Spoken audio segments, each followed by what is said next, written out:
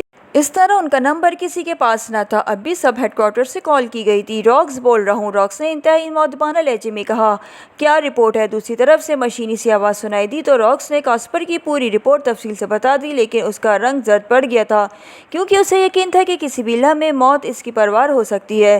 سب head quarter نے اپنے وسیع ذرائع ہوتے ہیں اور ہم اپنے آدمیوں کی کارکردگی کو بھی چیک کرتے رہتے ہیں۔ ہمیں اطلاع مل گئی تھی کہ اس لیے سب ہیڈ کوارٹر نے تمہیں کنفرمیشن کے لیے کہا تھا۔ تم نے چونکہ سب کچھ خود ہی بتا دیا، اس لیے تمہاری یہ کوتاہی بھی معاف کی جاتی ہے، لیکن یہ بات سن لو کہ پاکستان سیکرٹ سروس کا خاتمہ نہ ہوا تو پھر تمہارا اور تمہارے پورے گروپ کا خاتمہ یقینی ہو جائے گا۔ مشینی آواز میں کہا گیا تو اس کے ساتھ ہی رابطہ ختم ہو گیا تو راکس نے ایک بار پھر لمبے لمبے سانس لیتے ہوئے ریسیور رکھ دیا۔ اب اس سروس کا خاتمہ کیسے کیا جائے؟ راکس نے اونچی آواز میں بڑبڑاتے ہوئے کہا، اور اس کے ساتھ ہی اس کے ذہن میں ایک خیال آیا تو وہ بے اختیار چونک پڑا۔ اس نے ریسیور اٹھایا اور 2 نمبر پریس کر دیے۔ یس باس، فون سیکرٹری کی مؤدبانہ آواز سنائی دی۔ ٹموتی سے بات کراؤ، ماگا والے ٹموتی سے، راکس نے کہا۔ یس باس، دوسری طرف سے کہا گیا تو راکس نے ریسیور رکھ دیا۔ تھوڑی دیر بعد فون کی گھنٹی بج اٹھی تو اس نے ریسیور اٹھا لیا۔ یس، راکس نے اپنے مخصوص انداز میں کہا۔ ٹموتی سے بات کریں باس، فون سیکرٹری نے کہا۔ ہیلو ٹموتی، میں راکس بول رہا ہوں ناراگ سے، راکس نے کہا۔ آپ نے آج کیسے یاد کر لیا ٹموتی کو؟ سر، دوسری طرف سے ایک مردانہ آواز سنائی دی۔ لہجہ خاصا بھاری تھا۔ تمہارے ذمے ایک ایسا کام لگانا ہے جس کے نتیجے پر میری زندگی اور موت کا انحصار ہے، راکس نے کہا۔ یہ آپ کیا کہہ رہے ہیں؟ آپ حکم کریں، آپ کا کام یقیناً ہوگا۔ ہمیں آپ کی زندگی بہت عزیز ہے، ٹموتی نے کہا۔ بہت شکریہ، میں نے بہت سوچ سمجھ کر ہی تمہیں کال کی ہے۔ تمہارا ماگا میں بہت وسیع نیٹ ورک موجود ہے اور مجھے معلوم ہے کہ ماگا میں تمہاری نظروں سے بچ کر چڑیا بھی نہیں اڑ سکتی، راکس نے کہا۔ آپ درست کہہ رہے ہیں، ایسا ہی ہوگا، ماگا میری شاہکار ہے، ٹموتی نے بڑے فقریہ لہجے میں کہا۔ پاکستان سیکرٹ سروس کے بارے میں کچھ جانتے ہو؟ راکس نے پوچھا۔ پاکیشیا، وہ کہاں ہے؟ ٹموتی نے چونک کر کہا۔ ایشیا کا ایک ایسے مسلم ملک ہے، راکس نے جواب دیا۔ اچھا ہوگا، اس کی سیکرٹ سروس کا کیا کرنا ہے، لیکن میرا نیٹ ورک تو ماگا میں، میرے آدمی پاکیشیا میں تو نہیں جا سکتے، ٹموتی نے کہا۔ میں ماگا کی ہی بات کر رہا ہوں، ایک خفیہ جزیرے پر ہماری ایک لیبارٹری ہے، وہ لوگ اس لیبارٹری کو ٹریس کرنے اور اسے تباہ کرنے آ رہے ہیں۔ ہم نے وہ ہوائی جہاز فضا میں ہی تباہ کر دیا ہے جس میں وہ سوار تھے، لیکن پھر پتہ چلا کہ وہ لوگ آرتی میں خاموشی سے اتر گئے ہیں۔ اس طرح جہاز میں تباہ ہو گیا اور وہ بھی بچ گئے، راکس نے کہا۔ اوہ ہو، تو یہ جہاز اس وجہ سے گرایا گیا تھا۔ اب وہ لوگ کہاں ہیں؟ کیا آرتی میں ہیں؟ ٹموتی نے کہا۔ وہ اترے تو وہیں تھے، اب وہاں ہیں، لیکن بہرحال انہوں نے ماگا آنا ہے۔ میرا خیال ہے کہ انہیں لازماً رالف کے بارے میں علم ہے اور رالف کو گھیر کر اس جزیرے کے بارے میں معلومات حاصل کریں گے۔ ان کی تعداد 6 ہے، 4 مرد اور 2 عورتیں۔ وہ یقیناً میک اپ میں ہوں گے، لیکن تمہارے پاس میک اپ چیک کرنے والے کیمرے ہوں گے تو تم انہیں چیک کرو اور جیسے ہی ایشیائی گروپ تمہیں نظر آئے انہیں گولیوں سے اڑا دو، راکس نے کہا۔ ٹھیک ہے، ایسا ہی ہوگا، آپ بے فکر رہیں، ٹموتی نے کہا۔ کتنا معاوضہ بھجوا دوں؟ راکس نے کہا۔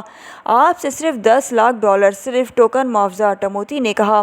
میں تمہیں ڈبل بھجوا رہا ہوں، لیکن یہ کام تم نے لازماً کرنا ہے کیونکہ ہیڈ کوارٹر نے مجھے دھمکی دی ہے کہ اگر پاکستان سیکرٹ سروس زندہ رہی تو وہ مجھے ہلاک کر دیں گے، اور اگر میں زندہ رہنا چاہتا ہوں تو پھر پاکستان سیکرٹ سروس کو ہلاک ہونا پڑے گا، اس لیے معاوضے کی فکر مت کرو، انہیں ہر صورت میں ماگا میں ہلاک ہونا ہے، راکس نے کہا۔ تم فکر مت کرو، میں نے اس کام کے لیے صحیح آدمی کا انتخاب کیا ہے، جلدی تمہیں خوشخبری مل جائے گی، ٹموتی نے کہا، اور اس کے ساتھ ہی اس نے اپنا بینک اکاؤنٹ اور بینک کے بارے میں تفصیل بتا دی، اور رابطہ ختم ہو گیا تو اس نے راکس نے معاوضہ بھجوانے کے احکامات دینے شروع کر دیے اور پھر ایک طویل سانس لیتے ہوئے ریسیور رکھ دیا۔ اب اس کے چہرے پر اطمینان موجود تھا کیونکہ اسے ٹموتی کی کارکردگی اور اس کے مخبری کے وسیع نیٹ ورک کا بخوبی علم تھا۔ عمران اپنے ساتھیوں سمیت ماگا پہنچ چکا تھا۔ وہ سب اس وقت ایکریمین میک اپ میں تھے کیونکہ یہاں ایکریمین کا خاصا احترام کیا جاتا تھا، ایک تو اس لیے کہ افریقی لوگ ایکریمین لوگوں سے خوفزدہ رہتے تھے، دوسرا ایکریمین کرنسی ڈالر بہت طاقتور کرنسی تھی اور یہاں تو ایک لحاظ سے اس کی پوجا کی جاتی تھی۔ اگر کوئی ایکریمین کسی مقامی کو $1 بھی بخشش دیتا تو اس پر جان نچھاور کرنے کے لیے تیار ہو جاتا تھا کیونکہ ایکریمین $1 مقامی طور پر خاصی بڑی کرنسی میں تبدیل ہو جایا کرتا تھا۔ ویسے یہاں یورپی اور ایکریمین نژاد لوگ خاصی تعداد میں موجود تھے۔ ایئرپورٹ سے کچھ فاصلے پر ایک خاصا بڑا ہوٹل تھا جس کا نام ریڈ فلاور ہوٹل تھا۔ ہوٹل خاصا جدید اور یورپین اور ایکریمین سیاحوں کا پسندیدہ ہوٹل تھا۔ عمران نے آرتی سے ہی ہوٹل کی بکنگ کرا لی تھی۔ اس وقت یہ لوگ اس ہوٹل کے ایک کمرے میں موجود تھے۔ عمران نے سب کے لیے شراب منگوائی تھی لیکن اس شراب کو واش روم کے کموڈ میں ڈال دیا گیا۔